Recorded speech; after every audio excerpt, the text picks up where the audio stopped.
Este es el título del mensaje: Jerusalén, profecía geográfica. ¿Okay? Profecía geográfica. Este es el penúltimo mensaje. La próxima semana va a ser el último mensaje de esta serie, ¿verdad? Y entonces ya se está aproximando el fin de esta serie de mensajes proféticos y espero que estén ustedes aprendiendo, ya que pues hemos estado viendo nada más de una manera así superficial este tema, pero, ¿verdad? Viendo y aplicándolo a las circunstancias y situaciones en las que vivimos, el contexto social en el que vivimos, cómo ese contexto social es evidencia de que las profecías se están cumpliendo poco a poco, ¿verdad? Y es algo que vemos, ¿verdad? Jerusalén. Miren, dice la palabra de Dios en Ezequiel 5:5, dice: así dice el Señor omnipotente, esta es la ciudad de Jerusalén. Yo la coloqué en medio de las naciones y de los territorios a su alrededor. ¿Ok? Bueno, ¿qué quiere decir con eso?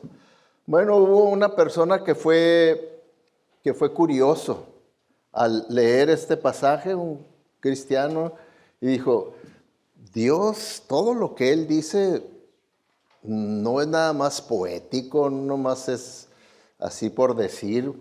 Por algo dijo aquí que colocó a Jerusalén en medio de las naciones. ¿Qué quiere decir? Entonces lo que Él hizo, agarró un mapa del mundo plano y lo puso, ¿verdad?, en el piso, todo el mundo plano, y ya hizo las coordenadas geográficas, y entonces buscó, de acuerdo a las coordenadas, cuál era el punto central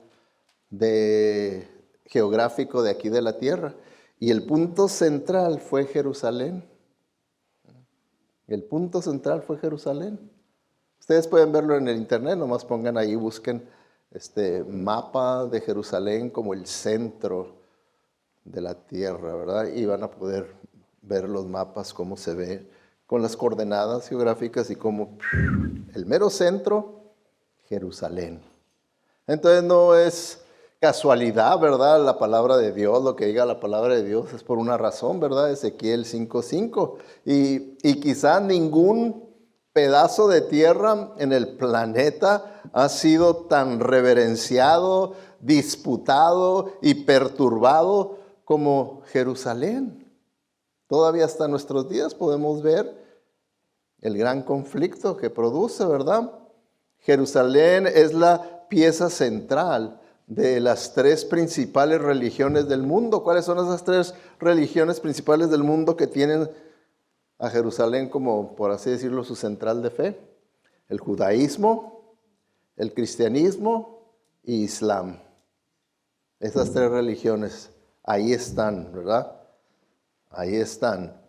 Entonces, pues, por lo mismo, ¿verdad? Es un punto conflictivo ahí. Mucho conflicto se ha desarrollado ahí, los judíos con los islámicos, los musulmanes con los judíos, los cristianos con los islámicos, y etcétera, etcétera. Constante conflicto. Jerusalén ha sido un lugar de peregrinaje y de saqueo. Ha sido un lugar de milagros y de caos. Pero también ha sido y sigue siendo la ciudad más importante del mundo. No hay otra ciudad en el mundo que tenga más turismo, más visita que Jerusalén. No hay otra. Usted puede pensar en su lugar favorito para vacacionar, no le llega en cuanto al número de gente que a diario llega para conocer Jerusalén. No importa, aun cuando están en conflicto, aun aunque están en conflicto y están tirándoles bombas, el turismo no para. Nomás, cuidado, ahí viene la bomba, porque les avisan, cuando hay una bomba, y a esconderse, porque ahí viene una bomba, ¿verdad?, de parte de los palestinos, y a esconderse. Ahí tienen muchos lugares para esconderse. Y todavía así no deja de ir la gente para conocer la Tierra Santa. El Señor mismo declaró que Jerusalén era su propia ciudad especial sobre la cual Él ha puesto su nombre. Dice, pero ahora he elegido a Jerusalén como el lugar para que mi nombre sea honrado. Entonces, ¿será importante Jerusalén si el Señor la escogió? Claro que sí, Él la escogió. A mucha gente no le gusta escuchar esto, ¿verdad? Por eso es que hay esos conflictos cuando dicen, pero ¿por qué quieren hacer Jerusalén algo tan especial? ¿Por qué Coachella no? ¿Por qué Indio o Palm Springs?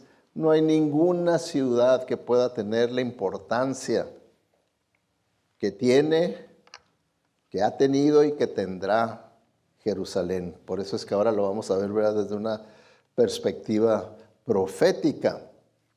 Entonces, vemos, ¿verdad?, la importancia que tiene y nos preguntamos, bueno, ¿y por qué? Si es algo tan importante donde el nombre de Dios va a ser honrado, ¿por qué tanta sangre se ha derramado, verdad? ¿Por qué tanta sangre se ha derramado? Ahora, cuando uno lee la Biblia, tenemos que entender que Jerusalén es mencionado con diferentes nombres. ¿Okay? Vamos a ver los diferentes nombres que en las Escrituras encontramos sobre Jerusalén. Tiene como Salem, ¿okay?, Ariel, Jebus, la ciudad de Dios, la ciudad santa, la ciudad de David, Sión y la ciudad eterna. Y Jerusalén misma significa posesión de paz. Que en realidad suena contradictorio porque, pues, ¿cuál paz? Siempre conflicto, conflicto, conflicto, conflicto. ¿Cuál paz? Pero, pues, vamos a ver el por qué. El por qué se llama la ciudad de paz, la ciudad eterna y todos sus nombres, ¿verdad?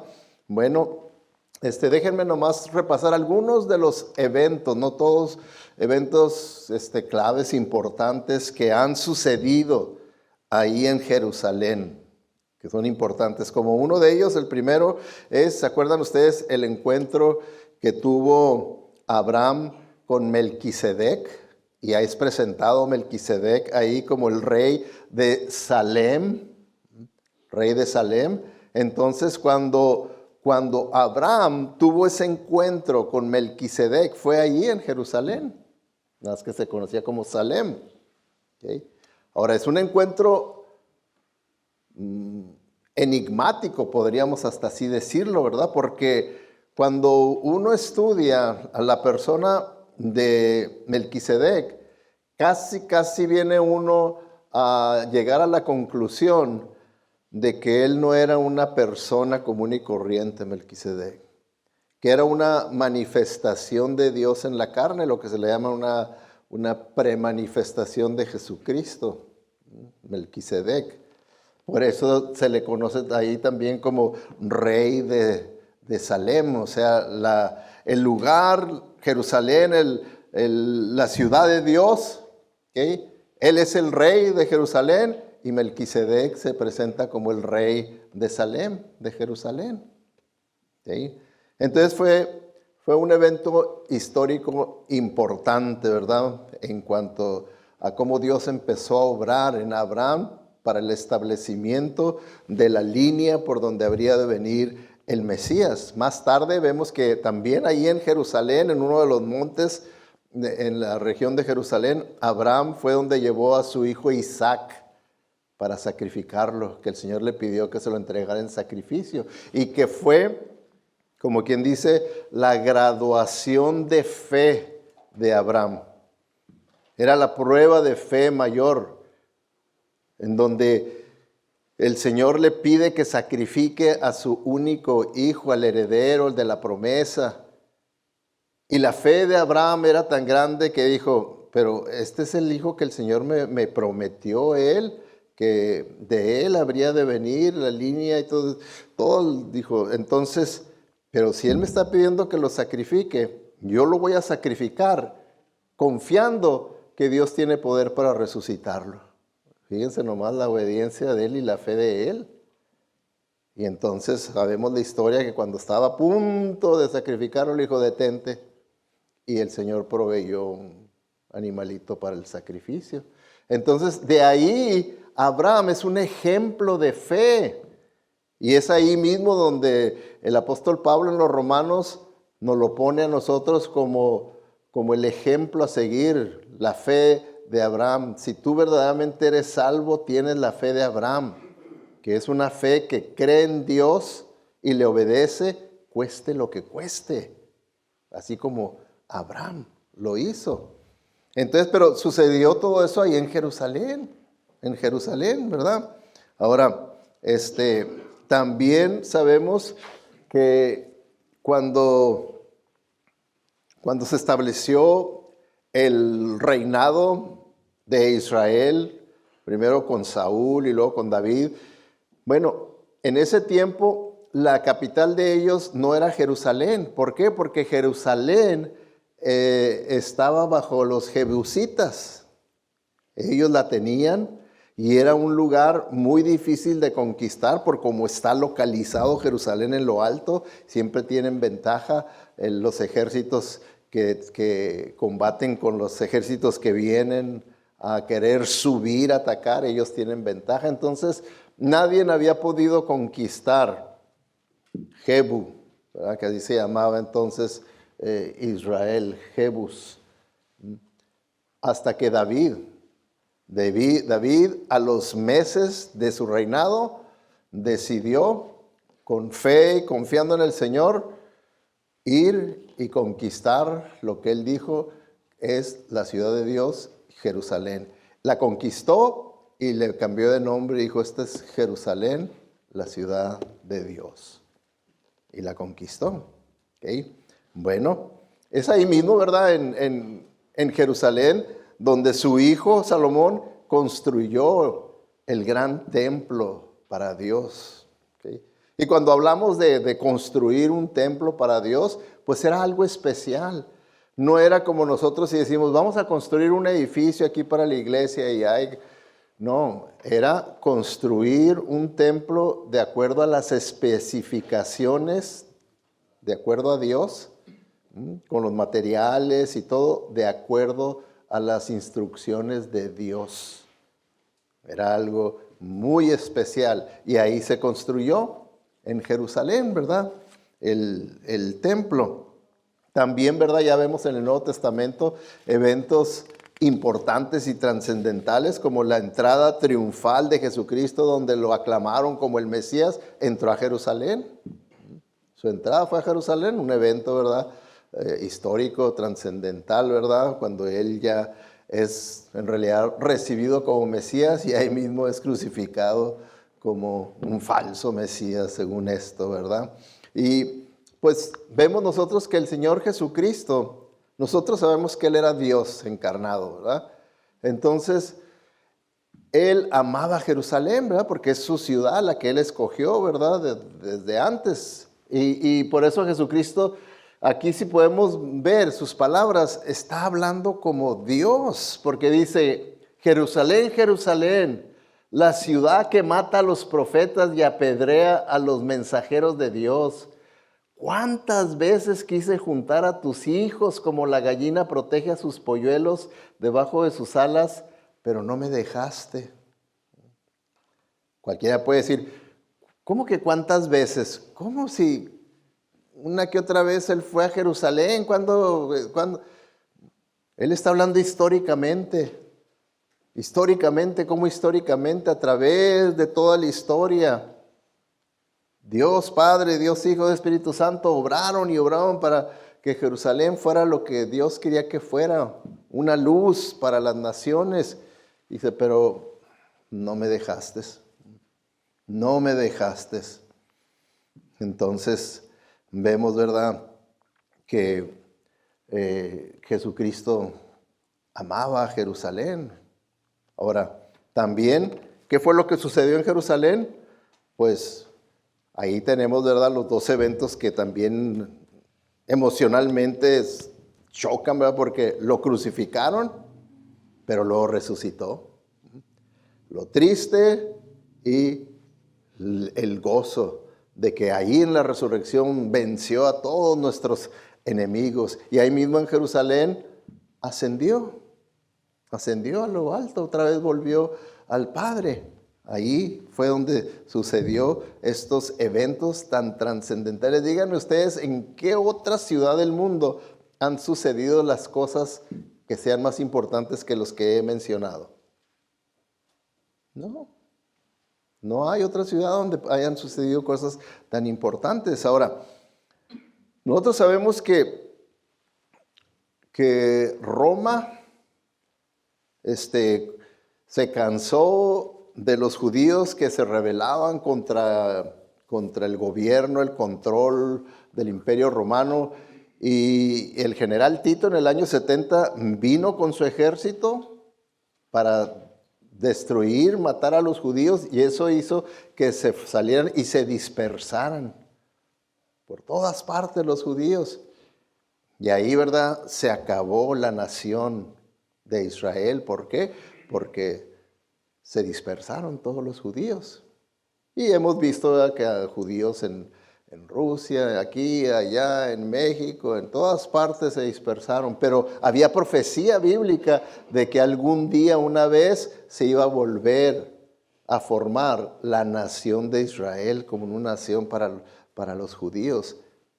Y sabemos, ¿verdad?, que el 14 de mayo de 1948, Israel una vez más se convirtió en un estado independiente, y el presidente Truman de aquí de los Estados Unidos reconoció debidamente el estatus restaurado de Israel como patria nacional del pueblo judío. 1948, una profecía cumplida, que la Escritura hablaba de ese restablecimiento de la nación de Israel, que no se iban a quedar esparcidos por todo el mundo. Y ahora, desde entonces, pues los presidentes de aquí de Estados Unidos hablaban de que ellos aprobaban que Jerusalén era la capital de Israel, pero todas las naciones junto con Estados Unidos ponían sus embajadas en Tel Aviv, no en Jerusalén, para no provocar a los árabes, para que no provocar una guerra con los árabes, de poner la capital ahí en Jerusalén. Entonces nadie se atrevía por temor a provocar una guerra. Pero en diciembre de 2017, los Estados Unidos, bajo el liderazgo del presidente Donald Trump, reconoció oficialmente a Jerusalén como la capital de Israel y trasladó la embajada de los Estados Unidos que estaba en Tel Aviv a Jerusalén. Y no tuvo temor porque él sabía que tenía control. Ya les había dicho, no nos provoquen porque no queremos destruirlos. Así es que nadie hizo nada, ninguna nación se levantó en armas. Y Estados Unidos trajo su embajada de Tel Aviv a Jerusalén. Y entonces sí, ya las otras naciones dijeron, bueno, pues así sí, también te seguimos. Y se han estado moviendo otras embajadas de otros países a Jerusalén. ¿Okay? Entonces todo eso, ¿verdad?, vemos nosotros que son eventos bien importantes, históricos, que han sucedido ahí en la ciudad de Jerusalén. Por eso les digo que no hay ninguna otra ciudad que haya tenido eventos, y estos nomás son unos cuantos ejemplos, ¿verdad?, de eventos trascendentales importantes que han sucedido en Jerusalén. Pero vamos a ver, hermanos, eventos que tendrán lugar en Jerusalén. Porque, como les digo, Jerusalén no tan solo se han cumplido profecías en el pasado. Muchas de las que yo les presenté eran profecías del pasado que se cumplieron, pero hay todavía más profecías, y no se las voy a poder presentar todas las demás, pero de que se van a cumplir en Jerusalén. Se van a cumplir en Jerusalén, para que podamos ver, ¿verdad?, la importancia que tiene esta ciudad. No, por esa razón es que es la ciudad con más turismo, más visitada, porque mucha gente sabe, ¿verdad?, qué clase de ciudad es Jerusalén. Bueno, número 1, vamos a ver. Número 1, el templo judío será reconstruido en Jerusalén, porque ahorita no tienen templo. Acuérdense que en el año 70 los romanos bajo Tito destruyeron el templo y fue como también los judíos se dispersaron. Entonces no hay templo judío. No hay templo judío en Jerusalén. El único templo que está ahí es el de los musulmanes, por eso es el conflicto. Es el de Islam. Ese es el único templo que hay ahí. Pero cuando nosotros vemos las profecías bíblicas, se nos presenta que va a haber un tiempo que es en el tiempo de la tribulación, que el templo judío se va a reconstruir en Jerusalén. Y en la manera en la que se va a reconstruir el templo en Jerusalén va a ser bajo la mediación del anticristo, porque durante esa primera etapa de la tribulación, el anticristo pues va a ser el gobernante global que va a estar trayendo orden al mundo que cayó bajo caos cuando vino el rapto y de repente millones de personas desaparecieron. Y se imaginan el caos que produjo, que de repente desaparezcan pilotos de avión, de tren, de carros y de todo, ¿verdad?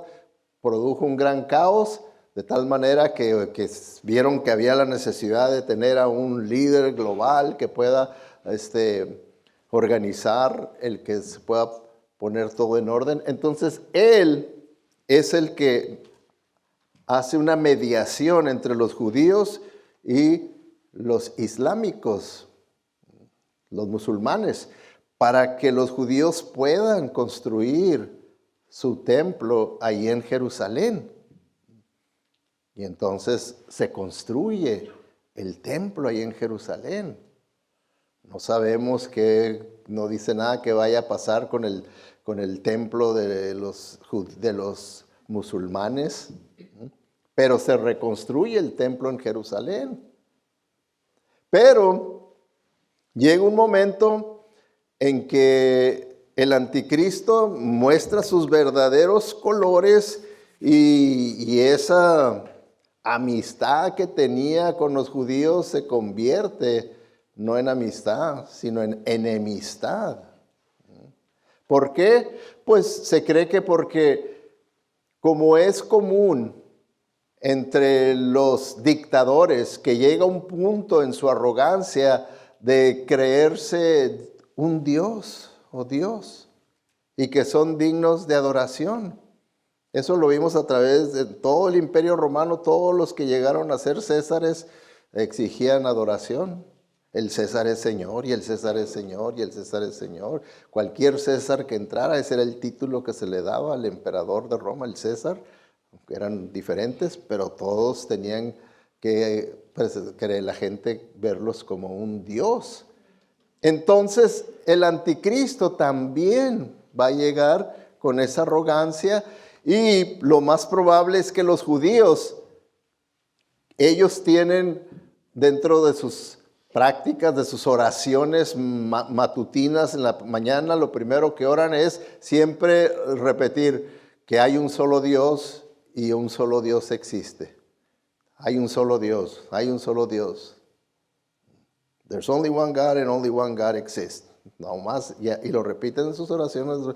Entonces, cuando el anticristo se quiere poner en el lugar de Dios, pues se oponen. Lo más seguro es que se oponen y entonces él se opone a ellos. Por eso, fíjense lo que dice las Escrituras, dice en 2 Tesalonicenses, el apóstol Pablo hablando de esa profecía, dice: no te dejes engañar por lo que dicen, porque no llegará ese día hasta que haya una gran rebelión contra Dios y se manifieste el hombre de pecado, el que trae destrucción. Esa es en referencia al anticristo. Ese es el hombre de pecado que va a traer destrucción. Y luego en el versículo 4 dice: se exaltará a sí mismo y desafiará todo lo que la gente llama Dios y todo objeto de adoración. Incluso se sentará en el templo de Dios afirmando que Él mismo es Dios. ¿Se fijan? La arrogancia de ese hombre, del anticristo, el creerse que es Dios, y pues va a desecrar el templo de Dios allá en Jerusalén. En otros pasajes pone su imagen de Él ahí para que lo adoren. ¿Okay? Y pues era lo menos que los judíos iban a hacer. Ya en el pasado histórico, ya otros emperadores habían tratado de hacer lo mismo y se armaba la revolución, como en el periodo intertestamentario. En el periodo intertestamentario, ya, ¿verdad?, un emperador griego hizo eso, lo mismo, y se levantó la revuelta iniciada por uno de los sacerdotes, ¿cómo se llamaban los sacerdotes? Macabeos. De la línea de los macabeos se levantaron y la gente los apoyó y fue como se independizaron de los griegos, ¿verdad? Pero fue lo que a todos los judíos los enervó, ¿verdad? El que quisiera un hombre que lo adoraran como Dios y meter en el templo de Dios su imagen para que lo adoraran. Y así el anticristo, lo mismo. Lo mismito va a ser. ¿Okay? Entonces, vemos, ¿verdad?, que al quitar el anticristo, como quien dice, su buen trato amistoso con los judíos y al ya oponerse a ellos, en realidad ya está dejando que abierto que quien lo quiera atacar, atáquenlo. Ataquen a Israel, ya no es mi protegido, ya no estamos en buena relación, ahora sí lo pueden atacar. Y entonces dice la Biblia que va a haber una fuerza militar de varias naciones que se van a conflagurar para venir contra Israel. Dice, aquí hay otro mensaje que el Señor me dio, este es Ezequiel dando esta profecía. Hombre mortal, vuelve tu mirada hacia el norte, hacia la tierra de Magog. O sea que esa área de Magog es lo que ahora viene siendo Rusia y parte de China. Lo que en aquel tiempo geográficamente era la tierra de Magog es lo que ahora es Rusia y parte de China. ¿Okay? Pero las escrituras, principalmente, ¿verdad?, hablan de Magog, que viene siendo Rusia, y se profetiza contra Gog. Gog era el líder de Magog, ¿okay? El presidente o el dictador, como lo quieran ustedes ver, de Magog. ¿Okay? Entonces, la Biblia profetiza que Rusia va a ser una de las naciones que van a venir en contra de Israel. Y es una de las cosas de las naciones que son más antisemíticos, son los rusos, son antisemíticos. Era muy difícil para judíos vivir en Rusia, ¿verdad?, con el antisemitismo que existe ahí. Entonces, pues muy fácilmente podemos ver el porqué. Pero no tan solo iba a ser Rusia, fíjense, en el versículo 3 da los nombres de las otras naciones que se va a unir. Dice, dile que el Señor Dios dice, estoy contra ti, Gog. Y también está contra Persia, ¿verdad? En ese tiempo llevaba nombre Persia, lo que ahora es Irán. Lo que les puse en negro, en paréntesis, es lo que, como se llama ahora, esos países. Entonces, Irán, Etiopía es Sudán hoy en día. Y Libia sigue siendo Libia, no ha cambiado de nombre. Libia. También se unirán a ustedes con todas sus armas, Gomer, que es Turquía, y todos sus ejércitos también se unirán a ti, a Rusia, a Gog. Entonces vemos, ¿verdad?, que estos países, ¿qué es lo que tienen en común? Bueno, que todos estos países, a excepción de Rusia, son islámicos, son musulmanes. Y la gran mayoría de los países musulmanes, dentro de su constitución, tienen artículos de que ellos existen con el propósito de exterminar a Israel. ¿Cómo la ven? ¿Lo pueden creer? ¿Por qué creen que eso de la paz entre los judíos y los palestinos que están ahí no se puede hacer? Porque los judíos piden, para que podamos establecer paz y podamos tener buena, ustedes tienen que quitar eso de su constitución, de que ustedes existen para destruirnos. Y en la constitución de los palestinos dice, para echar a Israel al mar, porque ahí está el mar a un lado, echarlos a un mar. Entonces, pues por eso podemos ver, ¿verdad?, que Rusia hoy en día antisemítico y luego con países islámicos, pues claro, es lógico. Simplemente ahorita vemos cómo se está acomodando todo con la guerra en Ucrania. ¿Quién se está juntando con Rusia? ¿Sí han visto las noticias? China y Irán, Persia. Los tres se están juntando con Rusia. Entonces, vemos, ¿verdad?, cómo todo se va poco a poco formando, para que al final de cuentas las profecías se cumplan. Y algo que pueda parecer imposible, pues va a ser una realidad, puesto que poco a poco vemos cómo se van juntando. Ok, número 3. La Biblia nos habla que en el tiempo de la tribulación, entre esos 7 años, el Señor va a escoger a 144,000. ¿Okay? No son testigos de Jehová, que no se dejen engañar. Dice la Biblia que son judíos. Y ahí mismo dice de qué tribus son, ¿verdad? Los que Él escogió, 144,000, para que sirvan como evangelistas a través del mundo. Van a ser como Billy Grahams, que van a andar por todo el mundo evangelizando. Pero dice que Dios escoge a 2 testigos para que hagan evangelismo en Jerusalén. Nada más ahí. Esos 2 testigos se cree, no dice la Biblia sus nombres, pero por lo que se puede ver en la descripción que se hace de ellos, que sean Moisés y Elías.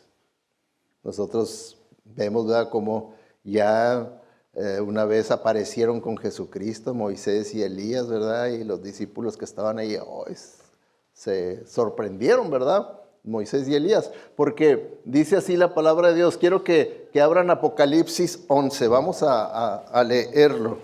¿Okay? A ver, ¿dónde está mi Biblia? Mi teléfono. Bueno, acá está. Apocalipsis 11, vamos a leer estos 10 versículos del 3 al 13. ¿Okay? Del 3 al 13. ¿Lo encontraron? Apocalipsis es el primer libro de la Biblia.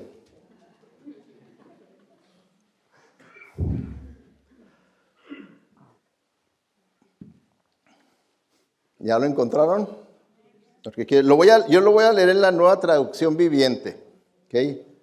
He estado usándola así como para lectura con ustedes porque es la traducción más moderna, que es fiel a los originales, pero con un lenguaje más popular, más como nosotros nos comunicamos y las palabras que usamos más comúnmente. ¿Ok? ¿Listos? Versículo 3 dice: mientras tanto, yo daré poder a mis 2 testigos. Ellos se vestirán de tela áspera y profetizarán durante esos 1260 días. ¿Cuántos son 1260 días? Son 3 años y medio. O sea, son los últimos 3 años y medio de la gran tribulación. ¿Okay? Versículo 4. Estos 2 profetas son los 2 olivos y los 2 candelabros que están delante del Señor de toda la tierra.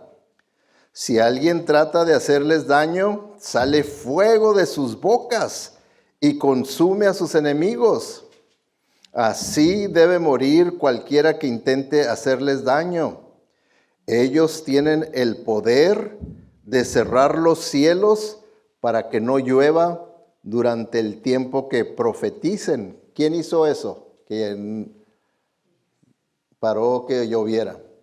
Elías lo hizo en el Antiguo Testamento, por eso esta es una de las evidencias que dicen, aquí está refiriéndose a Elías. Dice, también tienen el poder de convertir los ríos y los mares en sangre y de azotar la tierra cuantas veces quieran con toda clase de plagas. ¿Quién hizo eso?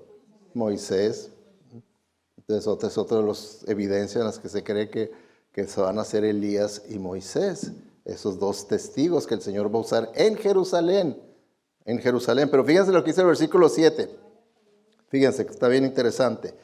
Cuando los testigos hayan terminado de dar su testimonio, o sea, cuando cumplan ellos con su misión, el Señor retira la protección, porque ya cumplieron su misión. Retira su protección, dice, la bestia que sube del abismo sin fondo, o sea, está refiriéndose al anticristo que tiene su poder del infierno, y su poder viene de Satanás, del diablo. Dice, declarará la guerra contra ellos, contra los dos testigos. Los conquistará y los matará. Versículo 8. Y sus cuerpos quedarán tendidos en la calle principal de Jerusalén, la ciudad que simbólicamente se llama Sodoma y Egipto. O sea que Jerusalén en este tiempo de la gran tribulación va a estar en una situación tan fea, moral y todo, que aquí la compara como Sodoma y Egipto.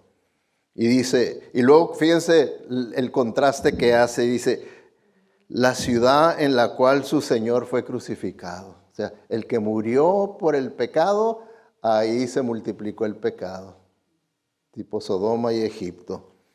Versículo 9 dice, y durante 3 días y medio, todos los pueblos y todas las tribus, lenguas y naciones se quedarán mirando los cadáveres.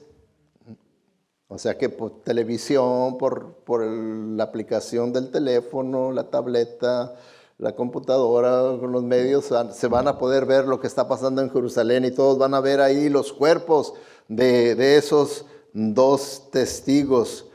Y dice ahí, a nadie se le permitirá enterrarlos. ¿Por qué? Porque con eso querían ellos como decir, miren, al que se oponga al sistema, al que se oponga a nuestro líder, al anticristo, esto mismo le va a pasar. Producir terror con esto.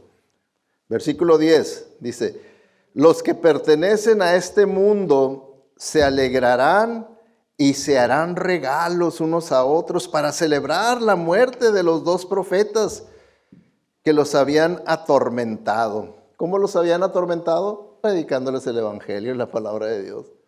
¿Se fijan cómo tiene para los pecadores, cómo los atormenta oír la palabra de Dios? Y así lo que dice, que por eso dijeron, hijo, qué bueno, ya que les callaron la boca, vente, te invito a una carne asada, y empezaron a hacerse regalos unos a otros, ¿verdad? Por eso. Y luego dice, versículo 11, fíjense, dice, pero después de 3 días y medio, Dios sopló vida en ellos y se pusieron de pie. El terror se apoderó de todos los que estaban mirándolos. Luego una fuerte voz del cielo llamó a los dos profetas, suban aquí. Entonces ellos subieron al cielo en una nube, mientras sus enemigos los veían. En ese mismo momento hubo un gran terremoto que destruyó la 10ª parte de la ciudad. Murieron 7,000 personas en el terremoto y todos los demás quedaron aterrorizados y le dieron la gloria al Dios del cielo. Ahí es donde se ve que es el principio de la conversión de los judíos en Jerusalén. Al ser testigos de ver que Dios estaba obrando, que eso había sido obra sobrenatural de parte de Dios. Entonces, vemos, ¿verdad?, que esto va a suceder en Jerusalén. Todo esto que acabamos de leer, estos eventos, en Jerusalén. Por eso les voy a decir, ¿habrá alguna otra ciudad que pueda tener más importancia que Jerusalén, que haya tenido, que vaya a tener mayores eventos que los que vemos en la Biblia sobre Jerusalén? Número 4. Dice, al final de la tribulación, las naciones del mundo lanzarán un ataque final contra la ciudad de Jerusalén en la batalla de Armagedón. ¿Okay? Esta batalla terminará con la llegada del mismo Jesucristo. Aquí, ¿verdad? Por lo que vemos en las Escrituras, un ejército tremendo, muchas naciones se juntan, más que las primeras que vimos, más se juntan para venir en contra de Israel. ¿Por qué tanto odio para Israel? ¿Por qué tanto odio para Jerusalén? ¿Será porque es el pueblo escogido de Dios? ¿Será porque es la ciudad de Dios? ¿Será casualidad nada más? Entonces, fíjense lo que dice la Biblia. Dice, somos bilingües, ¿eh? El Señor saldrá y peleará contra esas naciones como pelea en el día de la batalla. El Señor mi Dios vendrá y todos los santos con él. Zacarías está profetizando, ¿verdad?, que al final de los 7 años de la tribulación, entonces viene Cristo para establecer su reino milenial aquí en la tierra. Pero ahora viene con su iglesia. ¿Se acuerdan que les he explicado que en el rapto Él viene por su iglesia? Y en su segunda venida, después de la tribulación, Él viene con su iglesia, con todos los santos con Él. Ahí dice ahí. Ahí viene. Entonces, y Él viene para poner orden y poner fin a todo este caos. Todo este caos. ¿Okay? Dice Apocalipsis 19:19. Entonces vi a la bestia y a los reyes y líderes políticos de la tierra con sus ejércitos reunidos para hacer guerra contra aquel que está montado en el caballo blanco y contra su ejército. ¿Quién es su ejército? Pues sus santos, sus redimidos, que ya glorificados vienen para establecer el reino aquí en la tierra, reinar con Jesucristo aquí en la tierra, dice la Escritura. Y vemos, ¿verdad?, que Zacarías, profeta Zacarías, él escribe en cuanto a lo inútil que es y que será y que ha sido el destruir a Jerusalén. Porque dice ahí en Zacarías 12:2, dice, haré que Jerusalén sea como una copa de vino que embriague a los pueblos vecinos. También Judá como Jerusalén será sitiada. Entonces todos los pueblos se juntarán para atacarla. Pero en ese día haré que Jerusalén sea como una piedra pesada a la que todos tratarán de levantar. Sin embargo, todos los que lo hagan van a fracasar y quedarán aplastados debajo de ella. Y luego en el versículo 4 dice, en aquel día, dice el Señor, yo espantaré a todos los caballos y enloqueceré a todos los jinetes. Ese día dejaré ciegos a todos los caballos de los pueblos, pero cuidaré con toda atención a mi pueblo Judá. Sabemos, ¿verdad?, que cuando esto se cumpla en el futuro, pues lo más seguro es que no va a ser a caballos, no va a haber jinetes, pero pues con la tecnología moderna, que cuando se cumpla esto, dice el Señor, que Él los va a hacer que fracasen. Va a hacer que fracasen. No van a poder lograr sus intenciones de destruir Jerusalén, porque Él cuida y ha cuidado de ella. ¿Ok? Ahora, estamos aquí en que Jesucristo viene para establecer su reino milenial. Dice la Biblia que durante el reino milenial el Señor Jesucristo reinará sobre la tierra desde Jerusalén. Ahí va a ser la capital del presidente del mundo, Jesucristo, para recibir instrucción y bendición. Fíjense lo que dice la Biblia, dice en Isaías 2, de 2 a 4, en los días finales, Jerusalén y el templo del Señor se convertirán en la mayor atracción del mundo. ¿Se fijan? Ya va a estar el templo. Y gente de muchas tierras acudirá a adorar al Señor. Versículo 3. Vamos, dirán todos, subamos al monte del Señor, que es Jerusalén, al templo del Dios de Israel. Ahí nos enseñará Él sus leyes y las obedeceremos, porque en aquellos días el mundo será gobernado desde Jerusalén. ¿Se fijan la importancia de Jerusalén? El mundo va a ser gobernado desde Jerusalén por Jesucristo. Todo lo que siempre hemos deseado, un presidente perfecto, algún día se nos va a hacer. Hoy en día no. Nunca vamos a poder tener un presidente perfecto, un líder perfecto, ¿no? Pero un día sí, y va a ser Jesucristo. Y ahí vamos a ver lo que es un gobierno perfecto, una dirección perfecta. ¿Por qué? Porque va a ser Jesucristo mismo, que desde Jerusalén Él va a gobernar. Versículo 4 dice, el Señor mediará las disputas internacionales. Todas las naciones transformarán las armas de guerra en herramientas de paz. Por fin cesarán las guerras y terminará el adiestramiento militar. Entonces sí, ¿verdad? Ahora sí se convierte Jerusalén en lo que su nombre lleva, ¿verdad? Una tierra de paz. Porque de ahí va a gobernar el príncipe de paz. Desde ahí, desde Jerusalén, Él va a gobernar. ¿Ok? Ahora, por último, número 6. ¿Ok? La nueva Jerusalén, la ciudad eterna de Dios y su pueblo.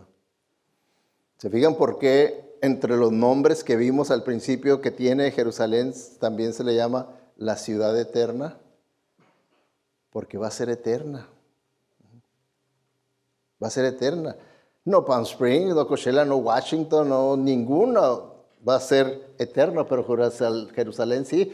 Apocalipsis o Revelation 20 del 1 al 3 dice, entonces vi un cielo nuevo y una tierra nueva. El Señor va completamente a renovar toda su creación.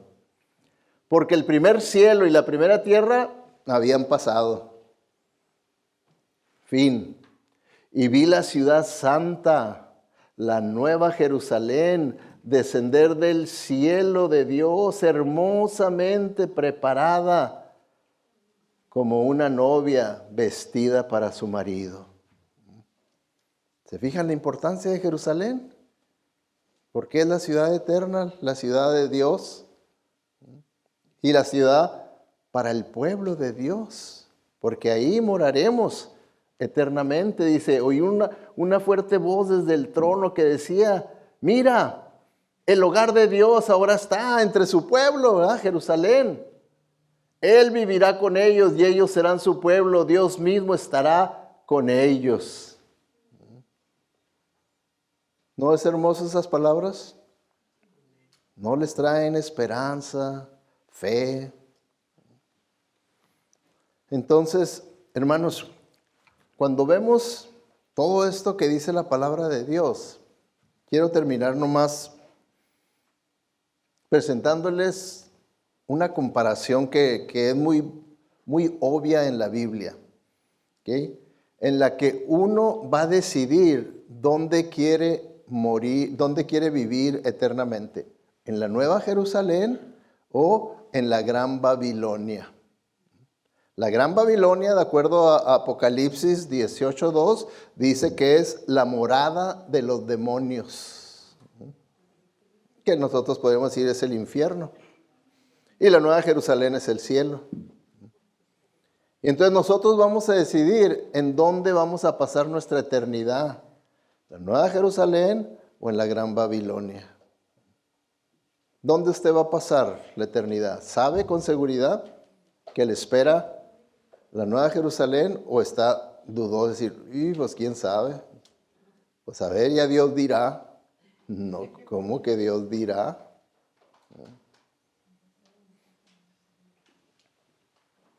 Si usted no está seguro, ¿por qué no asegurarse?